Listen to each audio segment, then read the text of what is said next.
Mis amados hermanos, vamos a la palabra del Señor. Vamos a comenzar hoy un nuevo bloque, por decir así, en el plan de entender, mis amados hermanos,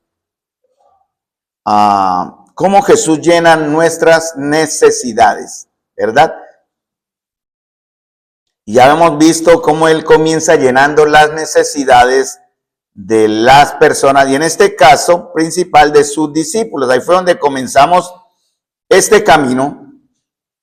Y vamos al tercer bloque en Lucas capítulo 14, versículo 25, lo veremos hasta el 34, porque hemos visto tres bloques, ¿no? Comenzamos viendo Lucas 14 del 7 al 14, Lucas 14 del 15 al 24, después pasamos a Lucas 9, 57 al 62 y terminaremos con Lucas 14, 25 hasta el 34, porque el tema va a ser este que ustedes ven a continuación. Ya llega el momento donde el Señor ya va a exigir, va a poner la última condición, y es la que vamos a ver a través de Lucas 14, 25 hasta el 34. Y lo vamos a ver en relación también con Mateo capítulo 10, versículo 34 al 39, ¿cierto? Porque aquí nos muestra algunas cositas que en Lucas no se ven completamente, pero Mateo nos la recuerda porque es el mismo contexto, ¿verdad? Entonces, siguiendo sus pisadas y la exigencia final, tomar la cruz. Entonces ya vimos que para ser discípulos del Señor es necesario mirar hacia adelante, ¿cierto? Vimos ese ejemplo en Lucas capítulo 9, en lo último que vimos con los hermanos del grupo de Luz Marina. Jesús les dijo: ninguno que poniendo su mano en el arado mira hacia atrás es apto para el reino de Dios. Esta palabra apto se ha repetido mucho, lo vimos el domingo anterior en un texto en Hebreos. Lo vamos a ver ese domingo que viene en un texto de Colosenses, porque el Señor nos quiere enseñar algo con esta palabra de ser apto. Entonces hay que dejar todo atrás, hermanos, y todo aquello que nos impida seguir a Cristo con fidelidad. Entonces vemos el caso de Pablo. Pablo fue uno que dijo, y podemos leer el contexto de Filipenses 3, donde él habla de todo lo que perdió y cómo lo consideraba él. Él dice: olvidando ciertamente lo que queda atrás y extendiéndome a lo que queda adelante, prosigo a la meta. Pablo nunca se desvió. Pablo era un hombre sujeto a tentaciones, a luchas, con un aguijón en la carne que no sabemos cuál es, pero podríamos pensar cosas tremendas, porque nadie es perfecto en realidad. Decir en su espiritualidad que puede decir que nunca me pasarán cosas que a otros no le pasan. No, todos estamos pasando por la misma situación. Cristo mismo ha sido el ejemplo, hermano. Él fue en todo semejante, ¿no? Dice la palabra de la Escritura que él fue tentado como en todo. O sea, imaginen en todas las circunstancias donde un hombre o una mujer podemos llegar a ser tentados o probados. Entonces Jesús comienza a hablarnos de las condiciones del verdadero discipulado, ¿no? Entonces dice, cuando vimos eso en Lucas capítulo 9, que el verdadero discípulo no tendrá comodidad garantizada. Él advierte. En realidad, cuando él comienza a preparar a sus discípulos, empieza a advertirle cosas.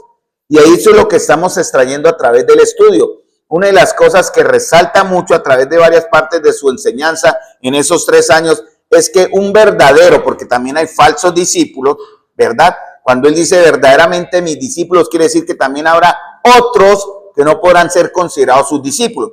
La idea, mis amados hermanos, para nosotros ahora es que podamos entender.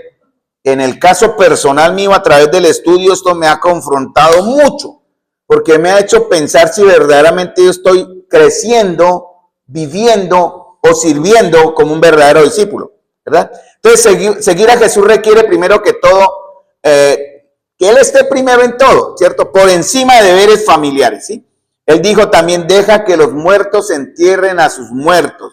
Y eso solo significa que no hay lugar para la nostalgia o para un corazón dividido. Hay que entender quién va a ser el primero en nosotros. Eso es una norma bíblica, no es un aspecto legal de una iglesia cristiana, sino Cristo exige renuncia. Es Cristo, no el gobierno humano, no el pastor humano, no un anciano humano, sino la misma escritura nos está hablando a nosotros, como dice en Lucas capítulo 14, versículo 36, así cualquiera de vosotros que no renuncia a todo lo que posee, eso incluye renunciar a la comodidad, a las responsabilidades familiares sin dejar de amarlos, obviamente, y a estar dispuesto a perderlo todo por causa de él. Lo que Cristo quiere enseñarnos es en verdad que vamos a aprender a tomar la cruz. ¿Qué significa tomar la cruz? Y él dijo lo último en Lucas capítulo 9, ahí era donde íbamos, que el que pone la mano en el arado y mira hacia atrás no es apto para el reino de los cielos. ¿Cierto? Vimos eso en Lucas capítulo 9, versículo 62.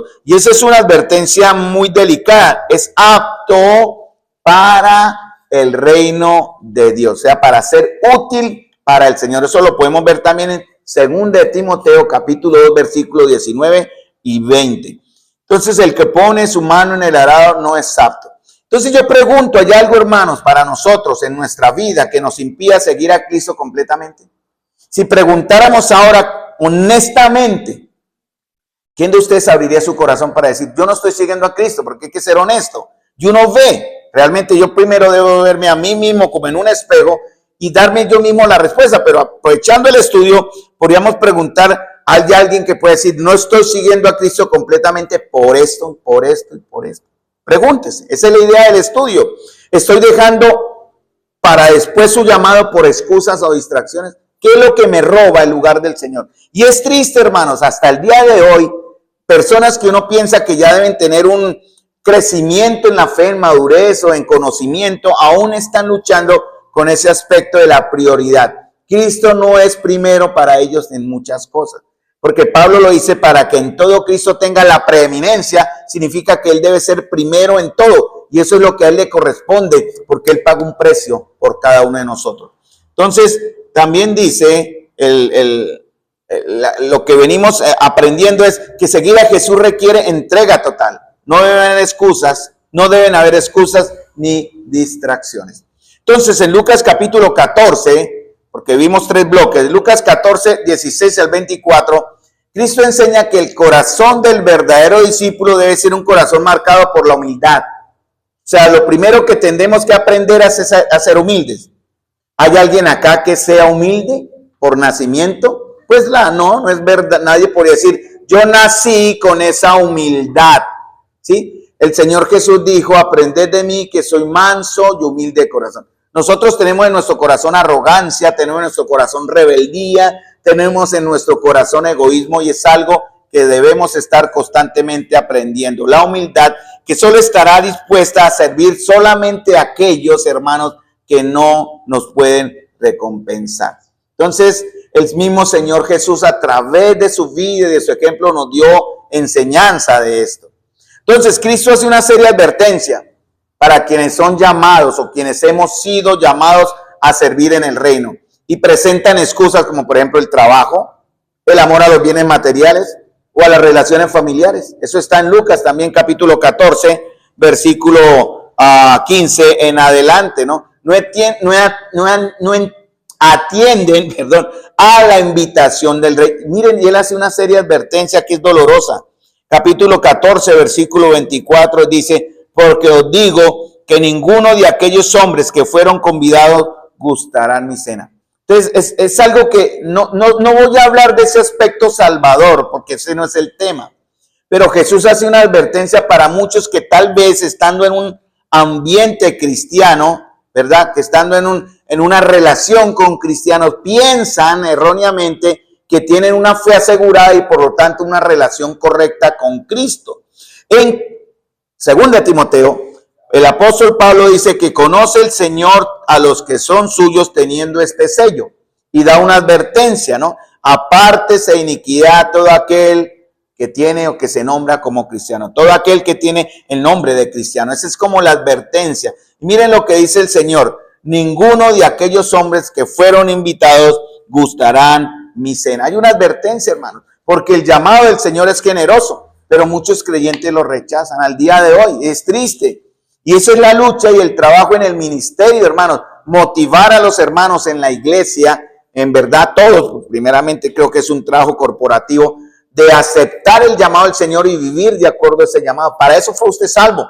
Usted fue salvo no para llenar una banca y venir a cantarle en la iglesia y leer la Biblia solamente. Fuimos salvos para ser un reflejo de la gloria del Señor. A través de nosotros, más adelante el Señor dice en Lucas capítulo, en Lucas también lo dice, disculpen, Lucas 14, el verso 34 dice, buena es la sal, mas si la sal se hace insípida, ¿con qué se sazonará? ¿Quiénes son la sal? ¿O quiénes podemos decir que se denominan como la sal? Nosotros, ¿no? Y el Señor dice, si uno de ustedes se hace insípido, ni para la tierra ni para el muladar es útil, lo arrojan fuera. El que tiene oído, eso es lo que vamos a ver, eso va a ser un verso que vamos a estudiar también en los grupos. El que tiene oídos para oír, oiga. Espero en el Señor, hermanos amados, que ustedes hoy tengan oídos abiertos para escuchar la advertencia del Señor, de que aquellos que rechazan el llamado del Señor, ser un verdadero discípulo requiere disposición, sacrificio, respuesta inmediata, no excusas, prioridades que estén por encima del reino de Dios al llamado personal de Cristo, que estén por encima son pecado, dice la palabra del Señor. El Señor hace una invitación. A mí lo que más me duele y en lo personal ya me ha vuelto muy sensible. Después de 60 años uno retrocede, ¿cierto? 30, 40, uno es un hombre maduro, seguro, firme. 50 ya comienza como dice en Eclesiastés 12, ya empiezan muchas cosas a fallar por la edad. Y uno como que regresa a un estado un poquito de niño, muy sensible. Y en el caso mío he estado muy sensible al ver el poco amor, y lo voy a decir con respeto. Si hay alguno acá, no voy a pedir que me disculpe. Solo le digo que es lo que yo he visto, pero no voy a decir más.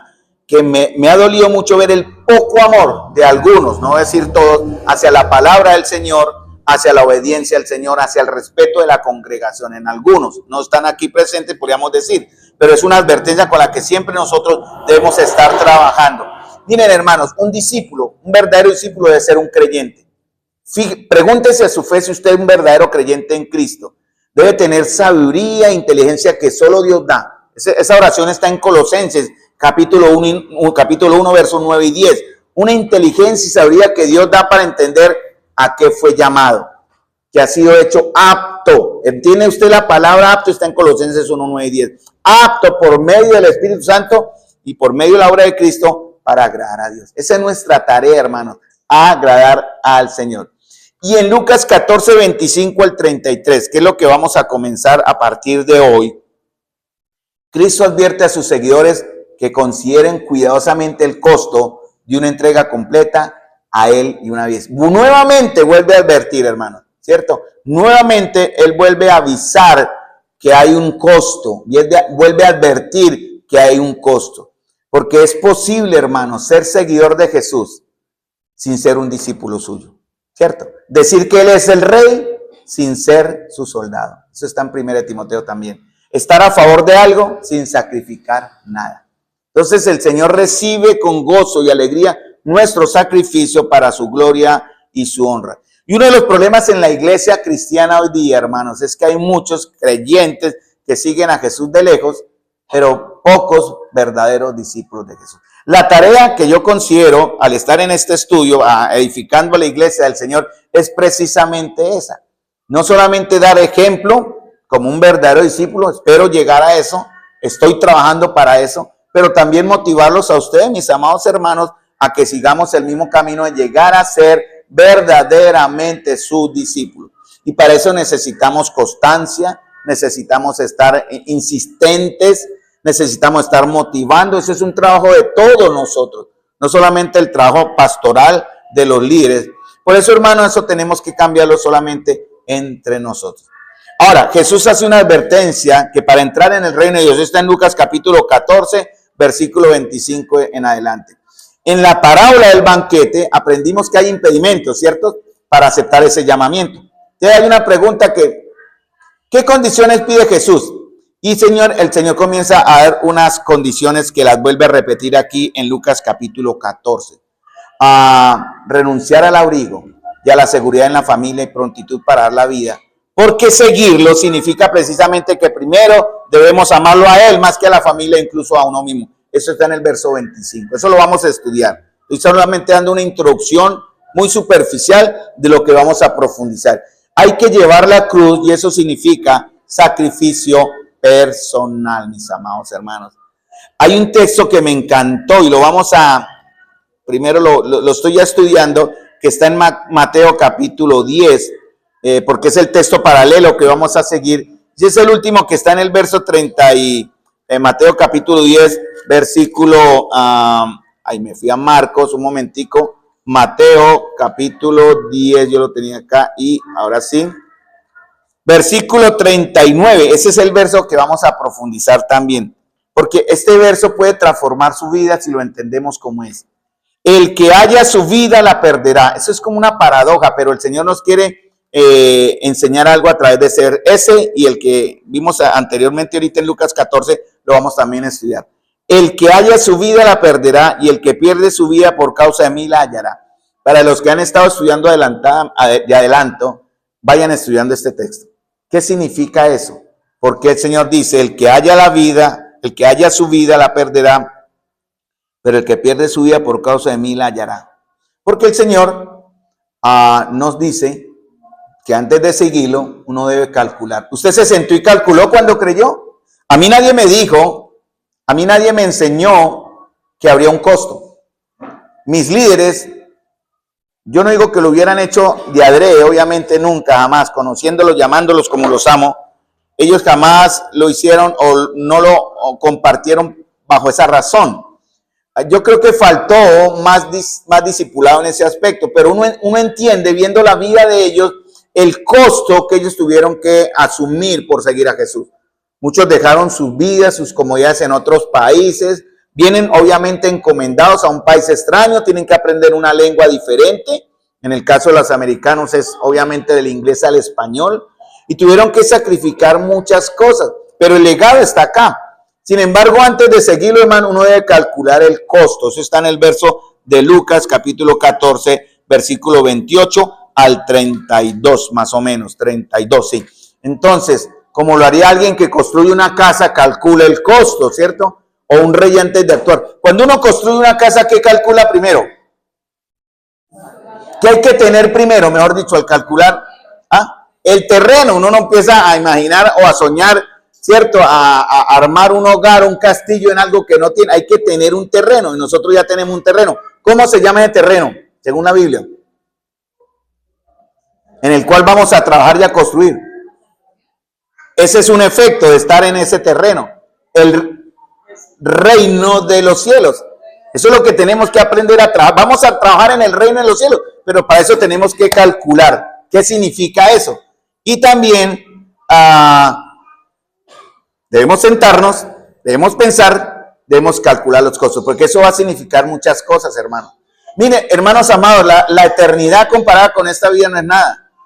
Yo lo digo porque cada vez lo siento más así, no por la edad, es porque eso lo tengo hace años en mi deseo de servir al Señor, pero yo mi mirada la pongo mucho más allá que acá. No sé usted, en el caso mío es así, porque yo quiero construir acá, ser útil al Señor acá, pero recibir mi recompensa allá. Entonces yo tengo que, como dice, yo me senté con mi esposa, hace 30 años, 20 y tantos años nos sentamos, calculamos los costos, y como nos dijo el varón con el que hablamos, si ustedes dan el paso adelante, no hay marcha atrás. Y nosotros nos miramos y como ya lo hemos decidido, nos seguimos adelante, hermanos, al día de hoy con errores, caídas, levantadas. Esperamos terminar la meta, tener la mirada en el Señor y no fallarle a nadie, pero sabíamos los sacrificios que tendríamos que hacer. Y mire lo que dice en el verso 33, hay una pequeña pista ahí en Lucas capítulo 14. Si hemos hallado la vida, el Señor dice, piérdala. Verso 33. Y además debemos vivir de acuerdo a la responsabilidad que hemos adquirido. ¿Cuál es? Ser como sal. Entonces decirlo. Entonces Jesús les anuncia, el verso 25, las multitudes lo estaban siguiendo, ¿no? Y él siempre él iba adelante. Recuerden a qué iba él. En Lucas capítulo 14. ¿Cierto? Él ya advirtió, voy ya a Jerusalén. Y no era fácil, hermanos, ¿cierto? Él iría a Jerusalén a cumplir lo que ya había anunciado. Ahora subimos a Jerusalén, dice en Marcos 10:33, el Hijo del Hombre será entregado y los principales sacerdotes y los escribas lo condenarán a muerte y lo entregarán a los gentiles.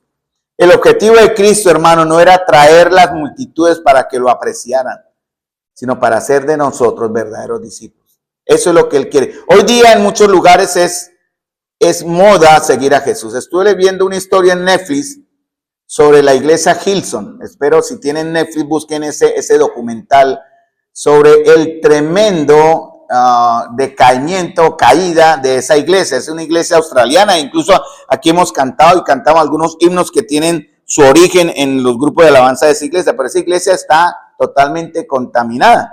Yo no digo que los himnos pasan por un filtro, obviamente, que honran al Señor y gloria, pero estoy hablando de ese aspecto de muchos de esos cristianos, iglesia de 3,000, 4,000 personas por culto, imagínense, pero es una iglesia que está contaminada por el pecado y su liderazgo hacia abajo está totalmente en contra o contrario de lo que el Señor dice acá, ¿verdad? Que es como Lidia, no han tomado su cruz para terminar de cumplir el propósito del Señor. Doy el ejemplo porque muchos en la multitud del pueblo quieren ser discípulos. Muchos le seguían por las razones incorrectas, ya vimos eso. Algunos le seguían por la novedad, otros le seguían porque era el de los milagros, otros le seguían para conseguir algo, como Él les dijo en Juan 6, ustedes me buscan porque les di de comer, y da la enseñanza sobre la suficiencia de Cristo. ¿Sabe la multitud lo que significa y lo que exige cuando van? ¿Saben? Ellos entendían a dónde iba Jesús y lo que eso significaba. Eso también lo veremos. La cruz no era desconocida en tiempos de Jesús en ese momento. Jesús no fue el primero que murió por muerte de cruz. Es más, en Gálatas se habla, maldito todo aquel que es colgado en un madero. Entonces la pregunta que está ahí es, hermano, ¿ustedes saben esto? O vamos como la multitud, como borreguitos, digamos así, siguiendo al líder. En este caso ellos seguían a Jesús, obviamente, pero muchos estarán siguiendo al hombre o siguiendo otras clases o denominacionalmente hablando de esto, a grupos, pero ¿saben el costo verdaderamente? ¿O sabemos el costo? ¿Eso lo entendemos? Él allá le guarda la gloria, hermanos, pero también la muerte y la pasión, su sufrimiento. Eso es algo que yo agradezco al Señor, es no entender aún, y no lo quiero entender, cuánto en realidad, digo en el aspecto de sentir la carga, hermanos, del pecado que sintió Jesús, ¿no? Esa carga del pecado fue tremenda, hermanos, porque Él estaba dispuesto, ya listo a entregar su vida para satisfacer la santidad de un Dios, la gloria y santidad de un Dios justo. Nosotros no pasaremos por eso. Él sufrió lo que nosotros no sufriremos. Pero Él, sin embargo, nos advierte, ¿no? A algunas condiciones para hallar la vida. Y lo puse entre comillas porque en algunas palabritas hay tips para el verso que vamos a ver en Mateo capítulo 10. Esforzados por entrar por la puerta estrecha. Él dice muchas veces, el camino es angosto, la puerta es estrecha y pocos son los que entran por ella. Entonces, mis amados hermanos, muchos discípulos en Juan 6:66, cuando Él advirtió esto, Él anunció esto, se echaron para atrás. Sí, muchos le seguían, pero todo en el contexto, esto del verso 25 de Lucas está relacionado al contexto de Juan capítulo 6 también. Están en el mismo tiempo de histórico, en contados, digamos, días o semanas que Él enseñó esto. Y Él, a partir de esta enseñanza, muchos de sus discípulos volvieron atrás, ¿no? Su popularidad disminuyó, ¿verdad? También sus enemigos crecieron y la oposición aumentó. ¿Estamos dispuestos a sufrir eso, hermanos, por Cristo? ¿Estamos nosotros siguiéndole o aún quiere usted echar para atrás? Si usted vuelve para atrás, pues hágalo, está bien. ¿Sí? Pero recuerde que está en juego, hermanos, como dice la Escritura, la salvación de su propia alma. Él nunca adaptó el mensaje a las preferencias de la mayoría. Por eso, mis amados hermanos, cuando dirigiendo a la iglesia de Dios, es la palabra del Señor la que debe guiar nuestra doctrina, siempre será así, y nuestra norma de conducta. La iglesia del Señor no es una iglesia a la carta, así que no viene y escoge cómo quiere que se cante, cómo quiere que se alabe, cómo se quiere servir, cuándo servir, y bueno, todo lo que significa esta vida de iglesia, hermano. La Escritura es la que dice verdaderamente cómo es nuestro verdadero trabajo en el reino de los cielos del Señor. O sea, eso no es para los tibios del corazón. Eso es lo que quería como resaltar. El Señor está advirtiendo claramente. Entonces, ¿qué debemos hacer, hermanos? Debemos primero definir nuestra verdadera relación con Él. En Juan 6:25, muchos de la multitud lo veían a Él como el rabí, el maestro, pero muy pocos como el Señor. Pedro sí lo llama, Señor, ¿a dónde iremos? Tú tienes palabras de vida eterna. pero la multitud, muchísimo en la multitud le llamaban rabí, el maestro, ¿no? El religioso, el famoso, ¿no? He visto imágenes en conciertos de cristianos, entre comillas, cantantes o salmistas les llaman hoy día, de grandes multitudes, y son dioses para ellos. La gente, los supuestos cristianos se pelean por estar a los primeros lugares cerca de su ídolo que canta allí. Pero hermanos, nuestro verdadero ídolo, nuestro verdadero punto de mira es el Señor Jesús, no el hombre. Entonces, quienes seguimos a Jesús y decimos ser sus siervos, debemos estar constantemente manteniendo una relación cercana, hermanos, con Él, segura, íntima. ¿Qué tanto estamos teniendo una relación íntima con Él, hermano? ¿Qué tanto estamos orando, reuniendo, dejando atrás todo obstáculo para que impida mi lealtad a Cristo, hermano? Porque el Señor lo exige, lo espera, y algún día nos llamará a cuentas por esto. Entonces, dice en Lucas 14:26, si alguno viene a mí y no aborrece. Ya hemos visto este texto, ¿no? Quien ama más o ama más a padre, a madre, mujer e hijo, hermanos y hermanas, y aún también su propia vida, no puede ser. Ahora, si usted dice que es discípulo del Señor, hermanos, aquí tiene que cumplir esto que dice acá en el texto 26, en Lucas 14:26. No significa despreciar o deshonrar a nuestros padres, eso iría en contra de sus enseñanzas, ¿no? Otras versiones, como la que vamos a ver en Mateo 12, también y en Mateo 10, dicen en lugar de aborrecer, preferir amar menos sacrificar el amor o dejar. Como discípulos, hermanos, no podemos tener dos lealtades. Eso es algo que estamos luchando en la iglesia. Nuestra lealtad debe ser únicamente con Cristo, hermano. Cada cual decide, cada cual muestra su amor, cada cual muestra su entrega al Señor a su manera. Y debemos tener paciencia los unos con los otros. Muy bien, ¿qué más vemos aquí, hermano? Si alguien, mire bien lo como viene acá, si alguno viene a mí, yo lo tomé en la Nueva Biblia Latinoamericana, si alguien viene, entonces, ¿hacia quién vamos a dirigirnos? Hacia Cristo. O sea, si alguien viene, nosotros somos ese alguien. Bueno, Cristo dice lo siguiente, si alguien viene, dice a Él, no vamos a buscar al hombre, estamos buscando a Cristo. Usted debe estar seguro a quién está siguiendo hoy. El liderazgo en realidad es lo menos preponderante en una iglesia, debe ser el menos visible en cierta manera, porque lo que debemos resaltar es al Señor. Juan 6:37, Juan 6:44, Juan 6:65 lo enseñan. Si alguien viene, a Él. Recuerden eso. Ahorita con Héctor estuvimos hablando de un grupo cristiano que se llama Luz del Mundo. ¿Cierto, Héctor? Eso es una secta. No sé si aún ustedes conocen esa iglesia, ¿no? O sea, tiene su sede en México. Si es la misma, si tiene el mismo nombre del que yo conozco, es una iglesia totalmente antidoctrinal, pero se disfraza de cristiana, ¿no? Y tienen velitos y uno ve a las hermanas y cantan los himnos. Pero la doctrina de ellos es totalmente antibíblica. Hay que tener muchísimo cuidado. Uno no entra a una iglesia porque diga Dios es amor y hay que tener mucha sabiduría para poder entender. Eso está cerca de donde vive Luis Humberto. Toda esta es iglesia ahí, ¿cierto? Allá a la vueltica, toda esta la conozco hace como 30 años. La iglesia, ¿cierto? De Dios es amor, luz del mundo, que es de donde viene esa mala enseñanza. Muy bien, si alguien viene a mí, el Señor, ¿qué dice? Y no aborrece. De la palabra es, si vamos a Cristo, tenemos que amarlo a Él sobre todas las cosas. ¿Y qué dice el Señor? No aborrece ni a su padre ni a su madre, y no aborrece a su mujer o a sus hijos, y no aborrece o ame menos a sus hermanos y hermanas, o no ame menos hasta su propia vida. Él dice, no puede ser. ¿Qué significa no puede ser, hermanos? Literalmente es que no puede ser. No hay otra interpretación. No admite realmente otro concepto. Y eso es lo que el Señor está advirtiendo. Él no dijo, obviamente, y ya lo hemos visto, estoy dando un resumen muy superficial, que tendríamos que literalmente aborrecerlos u odiar a nuestros familiares. Eso iría en contra de sus propias enseñanzas. Cristo quiere enseñar que ningún otro amor, obligación, relación debe permitirse entre Él y sus discípulos. Él es celoso, hermanos, como dice en Santiago, ¿no? El Espíritu que mora en nosotros nos anhela celosamente. Somos de Él. Él paga un precio grande, hermanos. Y Él exige nuestra lealtad. Entonces, ¿hacia qué lado vamos a ir, hermanos? Siempre habrá una disyuntiva. Usted va a llegar al punto de la encrucijada de su camino. Cualquier cosa que esté entre el hombre y el Señor y corte su relación con el Señor, es pecado. Usted se dirá su respuesta.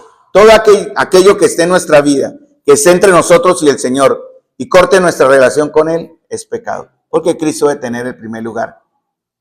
Y si no lo tiene, hermanos, creo que lo dice ahí, o no tendrá ninguno en nuestros corazones y vidas. Si no lo tiene Él, no lo tiene nadie. Eso es lo que se quiere la palabra en verdad enseñar. ¿Qué más dice? Que no aborrece a su padre. Ya vimos que la palabra aborrecer en este pasaje significa amar menos. Y en el texto paralelo que vamos a ver de Mateo 10, lo confirma. En Mateo 10 dice, el que ama a padre o a madre más que a mí, eso es lo que significa aborrecer, no es digno. Miren bien que esa palabra digno se usa también en Tesalonicenses capítulo 2, ¿no? Que andemos como es digno del Señor. Entonces ya van dos palabras que se están repitiendo, apto y digno.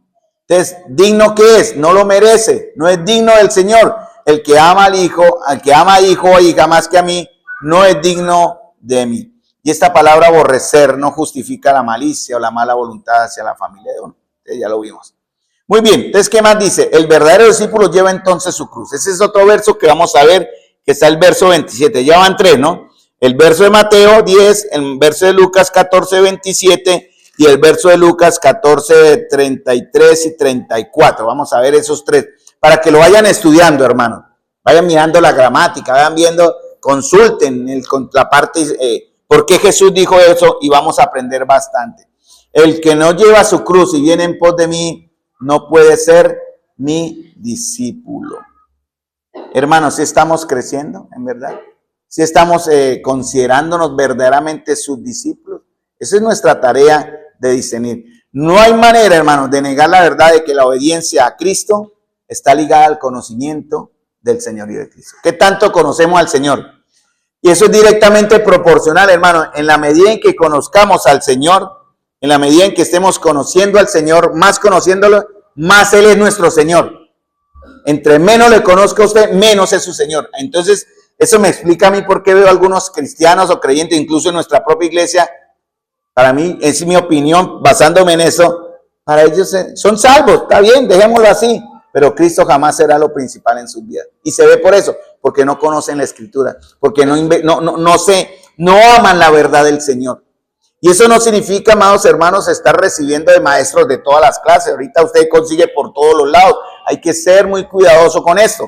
Por lo menos yo les garantizo pureza en la doctrina. Si no desean oírme a mí, pregúntenme, yo con mucho gusto, o pregunten si están escuchando a alguien, si es correcto en su verdad o no, porque tenemos que discernirlo todo. No voy a decir, vayan y busquen otros maestros, ni me va a faltar. Aquí van a salir buenos maestros. Espero ser un buen maestro para ustedes, y esa es como mi carga y mi oración. Y eso oro, Señor, que los hermanos entiendan tu palabra, ¿no? Que yo pueda ser entendible para ellos, porque eso es algo que es parte de nuestro servicio al Señor. Mire el otro texto, el que no carga, porque eso habla del costo, en Lucas capítulo 14, ¿cierto? Dice, el que no carga su cruz. Entonces la cruz es personal, por eso dice su cruz. No voy a cargar la cruz del que está a mi lado, ¿cierto? Va a ser mi propia cruz. Y esto tiene que ver con algo. Si usted carga su cruz, debe seguirle. Porque algunos cargan su cruz, pero no le siguen. Ahí está la diferencia, ¿no? Ligera es mi carga, dice él. Sin embargo, él nos advierte. No todos los creyentes llevarán la cruz. No todos lo van a reconocer como el Señor. Y vuelve a repetir, no puede ser mi discípulo. Eso es lo que el Señor dice. Hay que llevar la cruz. Entonces, hermanos amados, eso es lo que vamos a aprender. Eso es lo que vamos a aprender en este bloque de Lucas capítulo 14, versículo 25 al 34. Las inevitables demandas de Cristo, hermano. Hay un gran conflicto. Yo sé, no quiero entrar a prejuicios. Yo tengo ese conflicto entre mi fidelidad a mi familia y el Señor. Y muchas veces le dije a mi esposa, y ella es testigo, usted me pone a coger entre Cristo y usted, ¿qué le he dicho? Usted pierde, porque yo no lo voy a hacer. Y no por eso la dejo de amar, ni la dejo de respetar. Pero claro, algunas veces hay exigencia, ¿no? Y uno debe ser sabio en administrar el tiempo, pero para el Señor el 80% y el resto, el 20% que quede, es para las otras obligaciones. Así lo veo yo. Siempre mi Señor, con todo respeto. Lo he hecho con errores, con aciertos, pero creo que estoy enfocado en ese aspecto por lo que el Señor me enseña. Debemos entender que quien va a seguir a Cristo tendrá que tomar su cruz de completa sumisión a su voluntad. Entonces, uno de los dichos de Jesús que me gustan, ese es el que vamos a estudiar también, ¿no? En verso 39. El que ha hallado su vida la perderá, y el que ha perdido su vida por mi causa la hallará. Dice un comentarista lo siguiente. Dice Filson, se llama así, lo consulté y me pareció interesante y por eso lo coloco aquí en la presentación. El buscar para uno mismo es la derrota de uno mismo. No sé si entienden la frase, ¿no? Si usted busca para usted, usted pierde.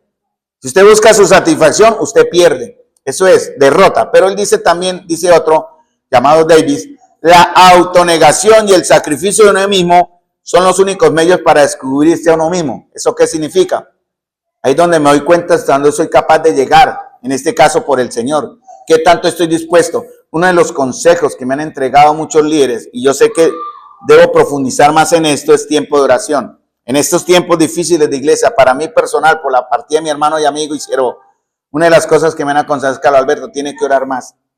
Eso es aparte un consejo bueno, y yo sé que me ha hecho falta profundizar más en ese aspecto de la oración, y eso es lo que estoy tratando y estoy buscando corregir. Entonces, hermanos, cuando dice el Señor, el que haya su vida, ¿cierto? Que lo dice ahí en Mateo, el que encuentra su vida o el que busca su vida la puede perder. El que ha hallado su vida la perderá, y al que ha perdido su vida por mi causa la hallará. Les voy a dar un adelanto pequeñito.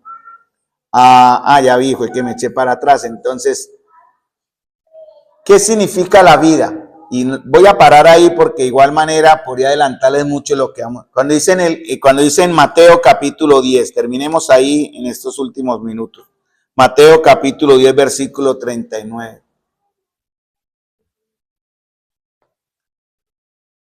El que haya su vida.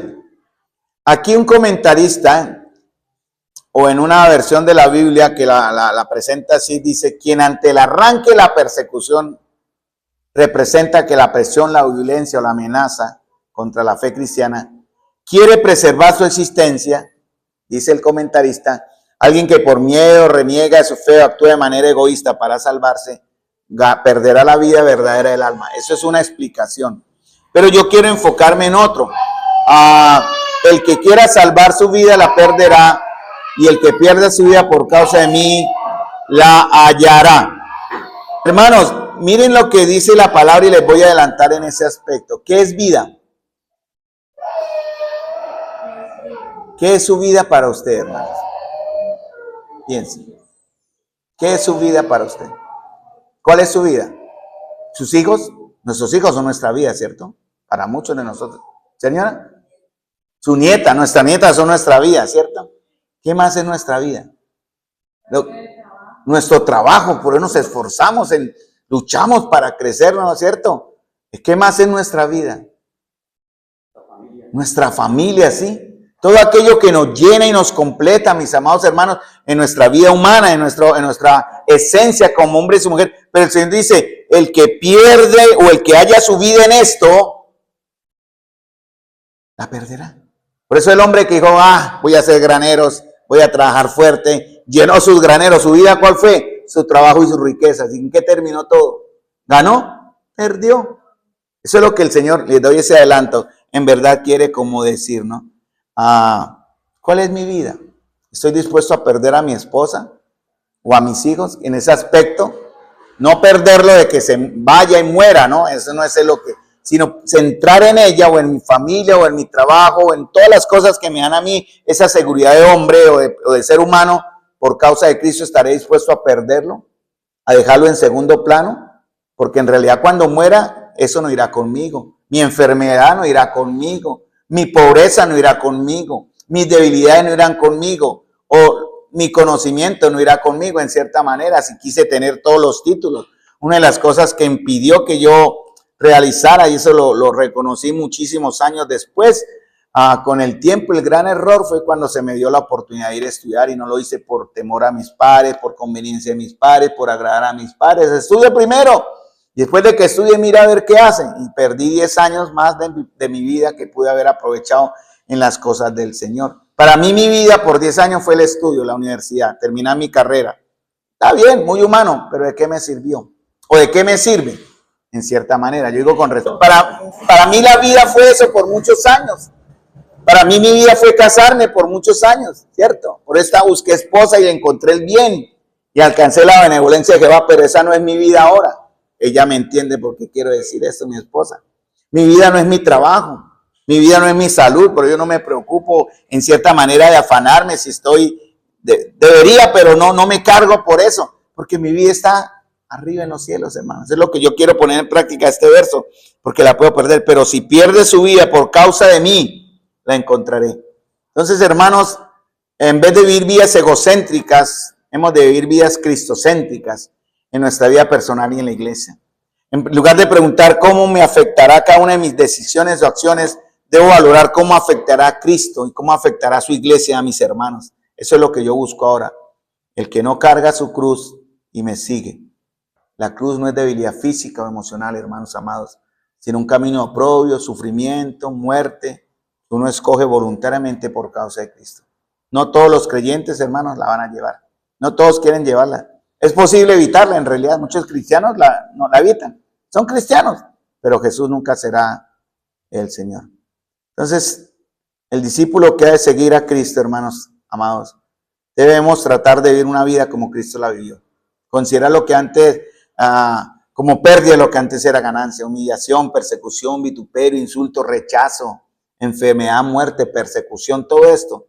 Los judíos entendían esta verdad, eso lo veremos detrás. Y termino con esto, no puede ser, esa palabra es fuerte, no puede ser, por más que usted lo quiera, no puede ser capaz, no tendrá el poder por sus propios esfuerzos y recursos, o si estamos dispuestos mentalmente a hacerlo, y yo lo puedo hacer, esas automotivaciones que hay hoy en día rondando por ahí, ¿no? Entonces, hermano, yo tengo que entender que tengo que entregar, sacrificar, no puedo ser. No puedo aprovechar las circunstancias a favor mío si es culturalmente aprobado para ser discípulo. No puede ser y nunca podemos ser discípulos del Señor. Jamás. Entonces, mis amados hermanos, con esta pequeña introducción, vamos a dejar para el próximo jueves. Y el próximo jueves vamos a comenzar con un texto. Y yo les voy a pedir el favor que estemos adelantando, ya estudiando. Ya por ahí me dijeron que hay unas hermanas que están estudiando y las felicito por eso. Dios les bendiga. Sigan adelante, pero vamos a ver el verso 26 relacionado con el 27. Vamos a verlo un poquito más profundamente, ¿cierto? O entendemos hasta ahí lo que significa, ¿verdad? ¿Hemos entendido el contexto del verso? Yo creo que sí. Entonces, mis amados hermanos, vamos a ver el 26 y el 27 para arrancar. Porque después veremos el 28, el costo. ¿Qué significa eso de calcular? Porque él da el ejemplo de la torre, de los gastos, lo que necesitamos ver palabritas que están ahí. Entonces, para los hermanos que se han adelantado, estudien el verso 27 relacionado con el verso 26. 26 y 27. ¿Estamos de acuerdo? Lucas 14, 26, 27. Para que vayan adelantando. Miren las palabras, miren los verbos, miren la gramática, es importante entender, ¿verdad? Miren a quién se está refiriendo el Señor, si se refiere a Él, si se refiere a otra persona. Bueno, aquí podemos aprender bastante en estos dos versos. Y el próximo que veremos será el verso 33, relacionado con Mateo capítulo 10 y el verso 34. Ahí vamos a tener buen tema para seguir aprendiendo. Vamos a terminar con una palabra de oración, mis amados hermanos. Démosle gracias al Señor por la oportunidad que nos da de conocer y de aprender más. La escritura es la que va a marcar nuestro camino, hermanos amados. Así que yo les ruego que tengamos diligencia, paciencia y estén orando por nosotros, por la predicación de este domingo. Vamos a ver 1 Tesalonicenses capítulo 4, versículo 2, enlazado con el 3. Porque la voluntad de Dios es nuestra santificación. ¿Y cuál es la voluntad de Dios? Agradarlo en todo, siendo aptos. Vamos a ver eso porque vamos en un expositivamente, prácticamente verso a verso. Pero el contexto de 1 Tesalonicenses va a ser del verso 3 al 8 y se va a ver en dos formas, en la pureza y en el amor, en la santificación y en el amor. El hermano Jorge lo enfocó hacia la familia y la esposa, ¿no? Eso está en el 1 Tesalonicenses 4:4, pero también en la palabra cuerpo o vaso se puede traducir como para uno personal. Vamos a ver eso de manera ya más directa para cada uno. ¿Qué significa eso? ¿Cómo estamos protegiendo nuestro corazón y nuestra mente? ¿Tenemos tentaciones aún? Los viejos tenemos tentaciones, claro. Los jóvenes, todavía más. Los niños, los jovencitas femeninas, o los hombres, claro que sí, hermano. Entonces lo que el Señor nos va a enseñar a través de esto es qué debemos guardar. 1 Tesalonicenses 4, 2, 3 al 8, con la voluntad del Señor. Padre Celestial, te